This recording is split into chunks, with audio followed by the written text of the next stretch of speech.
Well, I just wanted to just quickly, if I can do quickly, pop on just more about MAID. I'm going to keep going on with that until more people start talking about this medical assistance in dying, which is AKA medical murder. So I watched a good interview with a woman who is ex-military in Canada. Her name is Kelsi Sheren. And she has, so I'll spell the last name, it's Sheren. She has a substack, so you can go over there and read some of her information. But she's very outspoken, thank God, because people don't want to talk about this medical assistance in dying, which she calls out, as rightly so, as I do too. It is medical murder. We are murdering the so-called non-essential. So elderly, people with developmental disabilities, veterans that have long-term chronic conditions or post-traumatic stress, people with mental health. They're looking at, so remember there's a moratorium on MAID that should probably be up March 2025, where they're looking to extend the kill, so that they can, well, they're already killing people with mental health, but they're not really actually supposed to because there's this moratorium. So she was really very outspoken and very knowledgeable about what is currently happening and has actually intervened, and they've saved a few lives, right? Because just think of somebody that maybe has, and she speaks of somebody with bipolar. I've worked with people that have bipolar. It used to be called manic depression. And even people that are schizophrenic. They can have periods where they're quite adjusted and quite fine, and have periods where they're not, and they're very impulsive. And at this point in time, in Canada, you can get medically murdered within about 24 hours. And of course, they're picking the targets that I've talked about before: the elderly, developmental disability, mental health problems, addiction, poor people. So it's just getting larger and larger. I think that Quebec has gleaned the most. They have killed the most, I believe, worldwide, even in comparison to other countries. And it's like, this is not, I guess in Belgium, the Norwegian countries, Scandinavian countries, it has to be the last resort, that you've tried everything else, and even then I don't agree with it anymore. In Canada, it is the first resort. It has become a form of treatment. So actually killing people is a form of treatment. And this isn't, it's the same thing I've been saying actually since VID started. This is Germany. It's eugenics, the essential and the non-essential. Who gets to live and who doesn't?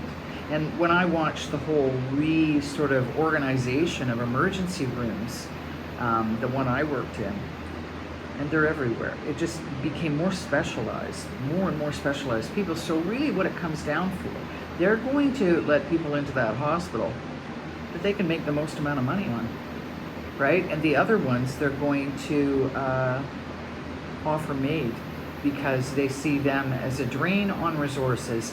And these people who are the deserving people for treatment, we have the same thing for getting the deserving poor and the undeserving poor. Now we have the deserving sick and the undeserving sick.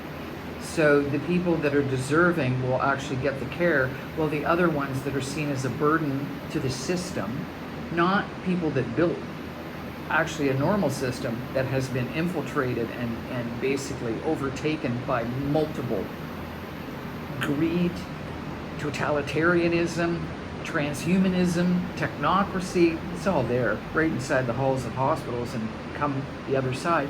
And you see, there was a question that was asked in this interview, and I think that it's Trigonometry is the podcast, and this was the only podcasters that would actually have her on, because it is such a subject that people don't want to talk about it. They're going to close their eyes and not see that it's happening, and that you're actually allowing the medical institution to murder people, and that people are not a burden if you treat them right. right? If we had a society that actually looked at the social determinants of health, you would have none of this. This is all by design. This is design. This in Canada is eugenics, flat out. It's who gets to live and who doesn't get to live. Are you deserving or not deserving? Can we make a buck off you and not make a buck off you? So, you know, I hope that the message gets more and more out there, and it just really harkens back to you are responsible for your health. No one else. You are responsible, right? There's foundational principles that you can achieve all on your own once you have the determination and the will to do so. And that's to overcome anything. As this Kelsi, the things that she's been through, right, can prove to you, you can. Me, you can go through things and come out the other side and live an enjoyable life, right? Many a person that has contemplated suicide, they didn't really want to die. They just wanted the internal pain to end, right? They just want somebody to listen and to care is what I've found, right? It just to be with somebody and listen. We don't do that. People, I don't want to talk about that. Or if you talk about this kind of stuff, what did I used to, you're just a fear monger. No, I'm not. I'm trying to tell people the truth of what's going on so that they can actually take intervention and action so that they can save themselves from this. Would you like it if it was your 12-and-a-half-year-old son that decided he didn't want to live anymore and went, and because this is the legislation that's, yeah, people with depression, that there is really no, there's I guess one tier that you can die under and then another, and that actually if you really wanted it, there was one girl, she didn't qualify, she just stopped eating and drinking, and then they did it because that is a criterion, this second criterion, right? So it exactly what people that were saying this should never happen back in before 2016 when it was actually implemented, we're right now we see it's this slippery slope, and Canada's leading the pack and making a buck off harvesting organs. So it's a win-win for, you know, anti-human, hateful psychopaths, and not so much for human beings. But it is because the power's in us. Stop going to those places, right? We've got a research manual right here. You can look up tons of shit, right? You know, be strong, be tough. It's easy. Once you put your mind to it. I mean, the work is hard, but once you have the determination that you're going to do something, do it, right? And get healthy. Movement, bodies need new movement. Move the body, right? Drink quality water, right? It's not full of shit like chlorine and fluoride, right? Same with toothpaste. Don't be using that stuff. Look at the ingredients before you buy stuff. The less amount of ingredients, the better, right? No high fructose corn syrup. No GMOs, no biologically, what have they got? The GMOs, they've changed it. Bioengineered food. Our DNA doesn't like that. It's not normal. And as close to basic as you can, and if you can do your own cooking, even better. So it's the exercise, the nutrition, sleep. Sleep is paramount. You need to sleep. You need some meditation. That helps to quiet the mind so that you don't get drawn one side or the other, because that's a part of mind control, is picking a side. You don't want to. You want, like the Buddhists say, the middle ground, and that you want to be able to work on keeping yourself calm in a shitstorm, right? So that you don't get pulled into these high emotions that can throw you off, so that you are in the subconscious mind and more prone to mind control. So it'd be worth going to Substack, and I already shared the video that she made with this podcast, and it's well worth watching. I really like her, and I hope that I can do more. I don't know, get in touch with MPs, whatever I can do to put my 2 cents, my 25 cents worth in, to educate people what's going on. And that's not healthcare. That's got nothing to do with health. That's a death cult. And couple of final things. There's one person that I guess in Canada is just about award-winning for the amount of people that she's killed, and she quite enjoys it. She says she gets a feeling of ecstasy when people die. Isn't that wonderful? She's just like the fucking angel of death. And there's a doctor, Dr. Christopher Lyon. He is a professor at, I don't know if it's York or U of T.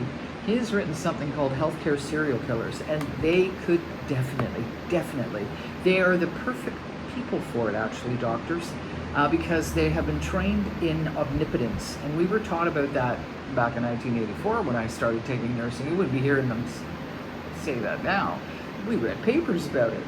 We nurses that were the handmaiden of the doctors, about their omnipotence. What's omnipotence? Thinking that you're better and you know everything about, and that's narcissistic or psychopathic personalities. And you meet them and you know it. And I guess there is something to be gleaned from that you don't become emotionally attached to the stories, right? But then that can indeed be used to see what we're having right now. And you have to understand, these doctors are not making decisions. It's all medical directives, the machine, the algorithms, right? They don't use the art of doctoring anymore, where that was actually working with people, developing a rapport to have them heal themselves. So that, when you just looked at a piece of meat in different sections, you have no consciousness. That's just a product of the biological being, which in my mind is nothing further from the truth. It's your thoughts that heal you. Your thoughts can heal you or kill you. That is the truth of it, right? So how do you change your thoughts? You get to the root of the programming that's in there, so that you can be your own hero, not relying on other people, not going to these hospitals, and that you're responsible for your health, because you can live healthy, strong, independent lives up into great ages. It's the mint tip. You don't want to go in that hospital system, and this is coming worldwide, this stuff. Another thing, doctors back in the day, before MAID, would very much so, and they'd work with people if they came in and they were very close to death, to offer comfort and tell people that, you know, we're going to give them something, right, to ease suffering, which is usually an opiate, which has an effect on heart rate and breathing, and the person will slowly slip away. That, to me, I've seen that, and that's compassion, right? But this is not what we got happening with this MAID thing. No.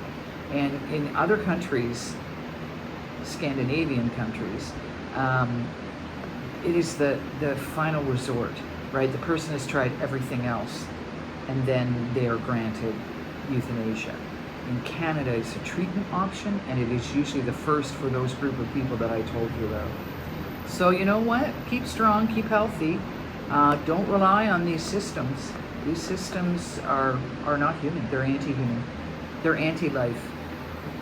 They're pro-death. They really are pro-death, like look at Canada, the Fourth Reich.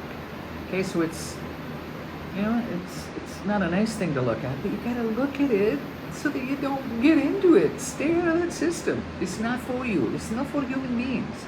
You are. You're the professional of you. You are the expert on you. You just have to learn more about who you are, what you are, and how you function. Okay, have a good Saturday.